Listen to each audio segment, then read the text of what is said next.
Sólido geométrico simples, a esfera é encontrada em frutos, corpos celestes, maquinários, em vários esportes e num número incontável de outros exemplos. Objeto de estudo da geometria métrica, hoje vamos ver seus elementos e suas principais partes. Vejamos a definição de esfera e superfície esférica. O conjunto dos pontos do espaço, cujas distâncias a um ponto C são menores ou iguais a R, é, por definição, a esfera de centro C e raio R. O conjunto dos pontos do espaço, cujas distâncias a um ponto C são iguais a R, é, por definição, a superfície esférica de centro C e raio R. A esfera é também o sólido de revolução gerado pela rotação completa de um semicírculo em torno de um eixo que passa pelo seu centro. Enquanto que a superfície de uma esfera é também a superfície gerada pela rotação de uma semicircunferência com extremidades nesse eixo. Esfera é sólido. Superfície esférica é apenas a casca da esfera. Vejamos como calcular o volume da esfera e a área da superfície esférica. Sendo R o raio da esfera, seu volume é dado por 4/3 de π r ao cubo. A área da superfície de uma esfera é igual a 4π r ao quadrado. Todo corte ou secção plana na esfera é um círculo. A distância dessa secção, desse plano secante, ao centro, o raio da secção e o raio da esfera relacionam-se através do Teorema de Pitágoras.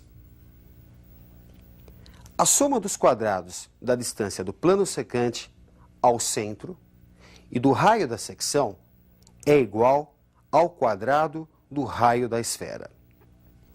Vamos pôr em prática. Imagine uma laranja que é seccionada a 3 centímetros de seu centro. E a secção, o círculo, tem área 16π centímetros quadrados. Vamos calcular o volume da laranja e a área de sua casca esférica. A área do corte é a área de um círculo e vale 16π centímetros quadrados. Então, πr ao quadrado vale 16π. Simplificando, temos r ao quadrado é igual a 16. Extraindo a raiz quadrada, r igual a 4. O raio da secção vale 4. Por Pitágoras, temos que o raio da esfera ao quadrado é igual a 3 ao quadrado mais 4 ao quadrado. R ao quadrado igual a 9 mais 16, 25. Extraindo a raiz quadrada, temos r igual a 5.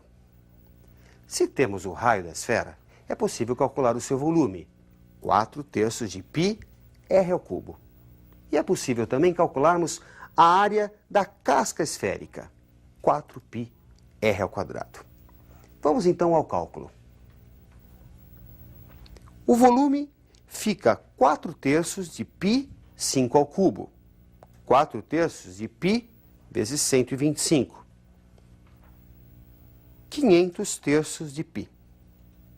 A área fica 4π 5 ao quadrado. 4π vezes 25, 100π centímetros quadrados. Vamos resolver agora um outro exercício que trata sobre partes da esfera e partes da superfície esférica.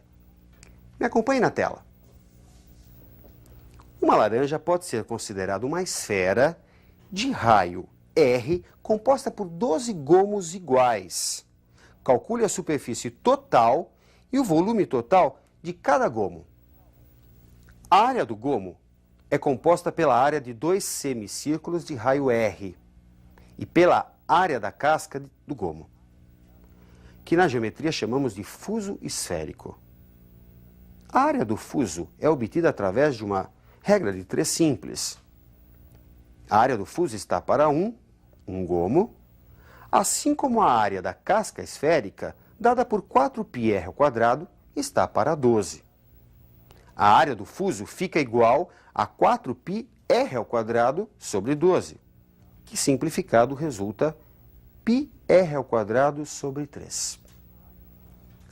A área do gomo é composta também pela área de dois semicírculos de raio R. A área de cada semicírculo é igual a πr² sobre 2. Portanto, a área do gomo é igual a 2 vezes πr² sobre 2, área dos dois semicírculos, mais πr² sobre 3, área do fuso. Simplificando e tirando o mínimo, temos como resultado área do gomo igual a 4/3 de πr². Nos resta agora calcular o volume de cada gomo. Na geometria, um sólido como o gomo é conhecido como cunha esférica. Vejamos como calcular o volume da cunha.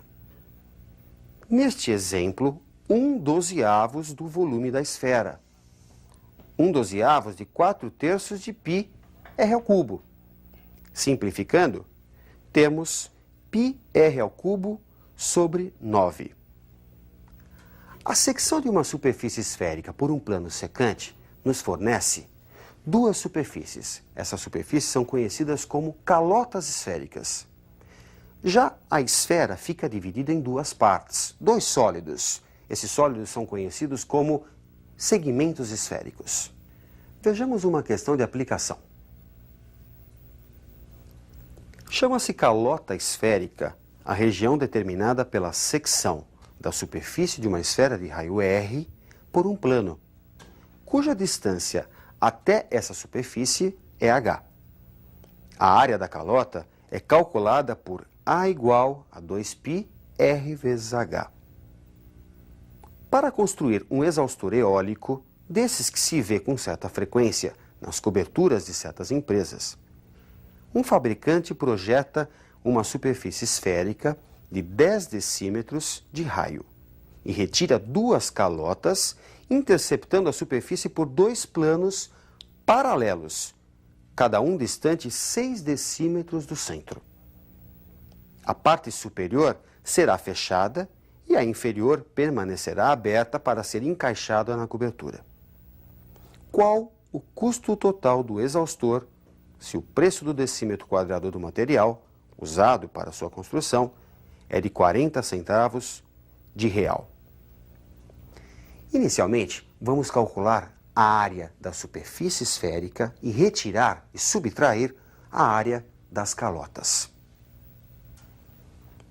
A área da superfície esférica é 4π10², 400π, já que o raio da superfície vale 10. A área de cada calota é dada pela fórmula 2πr vezes h, comumente fornecida no enunciado. A área da superfície esférica é 4π10², 400π, já que o raio da superfície vale 10.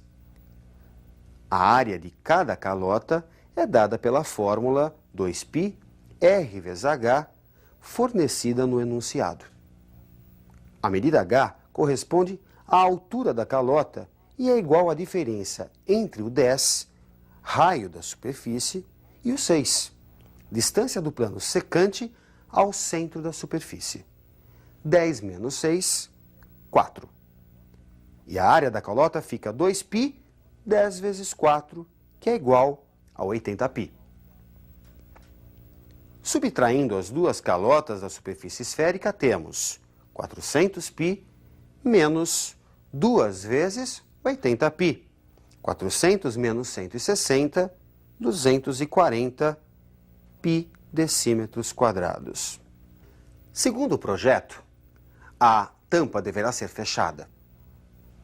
Vamos então calcular a área dessa tampa. O raio da secção é facilmente obtido aplicando Pitágoras. r² mais 6² é igual a 10². r² igual a 100 menos 36, 64. R é igual a 8, 8 decímetros. A área dessa tampa, portanto, vale π8², 64 π decímetros quadrados.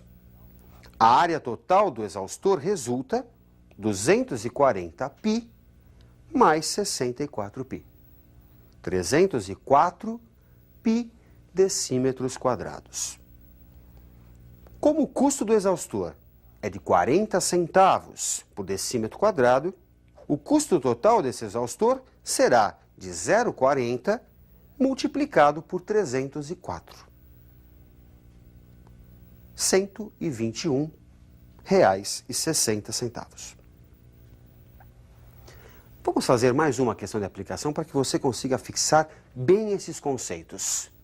Me acompanhe na tela. Um copinho de sorvete, em formato de cone, tem 7 centímetros de profundidade, 4 centímetros de diâmetro no topo. E tem aí colocada uma concha esférica de sorvete, também de 4 centímetros de diâmetro. Se o sorvete derreter, ocorrerá transbordamento. Para saber se ocorrerá transbordamento, basta compararmos os volumes do copinho e do sorvete. O volume do copinho é o volume de um cone, 1/3 da área da base vezes a altura.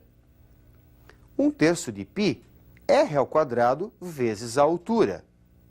Se o diâmetro no topo vale 4 centímetros, r igual a 2. O raio vale 2. E o volume do copinho é 1/3 de π, 2² vezes 7. 28/3 de π centímetros cúbicos. O volume do sorvete é o volume de uma esfera. 4/3 de π r². Como o raio da esfera também vale 2 centímetros, então o volume do sorvete é 4/3 de π, 2².